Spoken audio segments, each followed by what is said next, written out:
बोलिए सतगुरु कबीर साहिब की, संत समाज की जय, भक्त समाज की जय। वंदनीय संत समाज, सत्संग प्रेम सज्जनों, सतगुरु कबीर साहिब की एक साखी है। काल करे सो आज कर, आज करे सो अब, पल में परलय होएगा, बहुरी करेगा तब।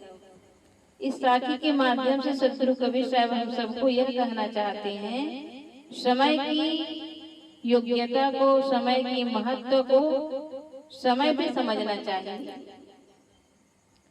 काल करे सो आज कर, साहब कहते हैं कल का काम जो है उसको आज कर ले, और फिर कहते हैं आज करे सो अब। आज करने वाले हैं उसको अब मतलब शीघ्र काम में लग जाना चाहिए।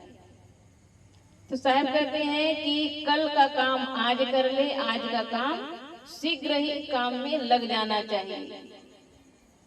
पल में परलय होएगा, बहुरी करेगा कब। साहब कहते हैं पल में परलय हो जाएगा, अर्थात मौत आएगी तो हमारे लिए सब वीरान हो जाएगा। अब बहुरी करेगा कब? जब मौत आ जाएगी, इस दुनिया से चले जाओगे, तो आप इस मानव जीवन को पाकर आत्म कल्याण का काम करने आए हो, उस काम को कब करोगे? यही मानव जीवन में ही हम आत्म कल्याण का काम कर सकते हैं, लेकिन हम समय को नहीं समझ पाते, और समय से नहीं करने वाले का उसी प्रकार होता है जिस प्रकार बंदर डाली से गिर जाता है। डाली से गिरा बंदर और समय का चुका किसान, इन दोनों का दुखद ही स्थिति होती है।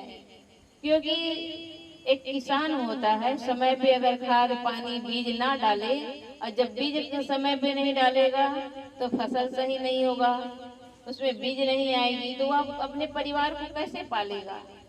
इसी तरह से हम समय की उपयोगिता को समझें, और समय को नहीं समझ पाने के कारण आज व्यक्ति का जीवन एक दुखद नाटक बनकर रह जाता है। क्योंकि मनुष्य ही समझ सकता है किस काम को किस समय करना चाहिए, और मनुष्य यह जानता है कि हमें जो काम करना है उसे आज ही कर ले। लेकिन हम आज के काल को क्या करते हैं, आज के काम को क्या करते हैं, लोग इस साखी को पलट देते हैं। काल करे सो आज को कहते हैं, काल करे सो आज कर, आज करे सो अब। इसको पलट कर कहते हैं आज करे सो काल कर, आज करे सो काल कर, और काल करे सो परसों, और जल्दी जल्दी क्या है यारों, जीना है कई वर्षों। देखो ये खुरापाती दिमाग के लोग क्या से क्या नहीं सोच लेते हैं। हमें ये नहीं सोचना है कि कल का काम हम परसों कर लें। मौत किसी का इंतजार नहीं करता है। जैसे हमको गाड़ी पकड़ना होता है तो हम लोग क्या करते हैं, 1 घंटा पहले जाके गाड़ी का इंतजार करते हैं, क्योंकि हम गाड़ी का इंतजार कर सकते हैं, लेकिन गाड़ी हमारी इंतजार नहीं करेगी। और जो समय की कीमत को नहीं समझते हैं, वह व्यक्ति समय के साथ ना जाने पर गाड़ी निकल जाती है, व्यक्ति रह जाता है। अब उसको समय पे गाड़ी नहीं मिलेगा, अब वहाँ जहाँ जाना है वहां से भी कहीं गाड़ी पकड़ना है, वहां भी नहीं मिलेगा। तो जिस कार्य के लिए, जिस उद्देश्य के लिए जा रहे हैं, वह उद्देश्य पूरा नहीं होता है। तो हम इसीलिए कहते हैं कि ये जो मानव जीवन, सदगुरु कबीर साहब ने कहा कि ये जो मानव जीवन मिला है, किस उद्देश्य के लिए मिला है, सत्संग भजन करने के लिए। लेकिन इस उद्देश्य के लिए मिला, इसको हम समझ नहीं पाते हैं। हम कल पर समय को टाल देते हैं। काल काल करते करते, कल कल करते करते काल आ जाता है, और हम मौत के गोद में समा जाते हैं।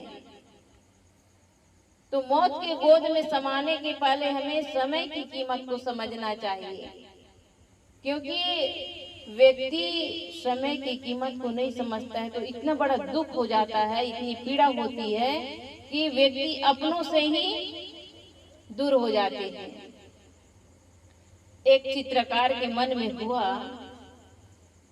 और वह चित्रकार एक चित्र बना करके लोगों के बीच लाता है और वह बीच में ला करके लोगों को दिखाना चाहता है। लोग देखे तो लोगों को समझ नहीं आया।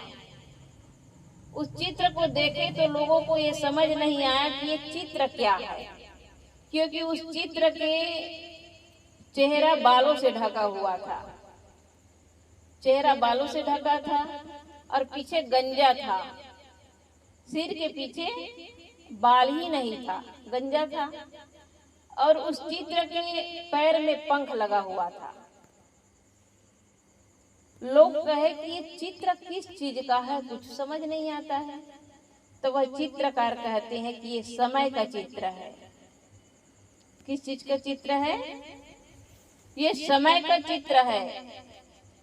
जैसे हमारे पास समय आता है, कुछ भी अच्छा कार्य करने का मौका मिलता है तो हम उस मौका को कल पर टाल देते हैं कि नहीं आज क्या है, अरे अभी तो जिंदा है, मर थोड़े रहे, हम कल कर लेंगे। तो समय की कीमत को नहीं समझने के कारण वह जो चित्रकार है उसके चेहरा को ढक दिया था।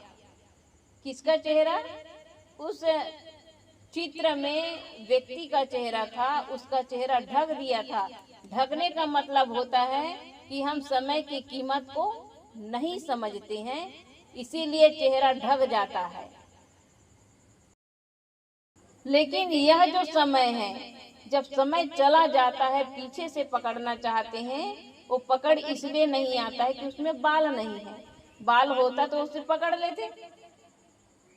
उस जो समय का जो चित्र है, बाल नहीं है तो बिना बाल के आप पकड़ोगे क्या? मतलब जो समय चला गया फिर वो वापस एक सेकंड के लिए नहीं आता है। जो समय गया सो गया और वह इस तरह भाग जाता है। पैर में पंख लगा हुआ है। अब पैर में पंख लगे तो कौन कितना दूर तक दौड़ेंगे? दौड़ पाएंगे? नहीं दौड़ पाते हैं। तो यही है, हम इस मानव जीवन में आए हैं, समय की कीमत को समझ नहीं पाते हैं और कल कल करते करते काल आ जाता है और यह जो शरीर रूपी पिंजड़ा में आत्मा जो बैठा है वह पक्षी उड़कर भाग जाता है, फिर वो लौट के आएगा? चला गया। जो समय आया उस समय की कीमत को समझना चाहिए। ये प्रकृति का अटल नियम है, जो जन्म लिए है उसको एक दिन जाना होता है। और कहीं पहाड़ है तो नदी बन जाएगा, नदी पहाड़ बन जाता है। प्रकृति का अटल नियम है, ये समय समय से परिवर्तनशील है ये। और परिवर्तन होते होते ये परिवर्तन सब कुछ बदल जाता है। लेकिन हमारा जो मन है, हमारा मन भी एक स्थायी नहीं रहता है। समय के साथ साथ सब परिवर्तन होता जाता है। यह जो शरीर है, शरीर भी एक समान नहीं रहता है। यह शरीर माँ के गर्भ से बाहर आता है, छोटा बालक बनता है, जवानी आ जाती है, बुढ़ापा आ जाता है, मौत के गोद में समा जाते हैं। लेकिन यही मानव जीवन में हम आत्म कल्याण का काम कर सकते हैं। तो समय से समय की कीमत को समझना चाहिए, तभी हम अपने आत्म कल्याण का काम कर सकते हैं। अन्यथा समय चला जाएगा तो हमें फिर से जन्म मरण के चक्र में पड़ करके रोते बिलखते पश्चाताप करते इस दुनिया से जाना होगा। तो हम समय की कीमत को समझें और सत्संग भजन में मन को लगा कर रखें। बोलिए सद्गुरु कबीर साहेब की जय।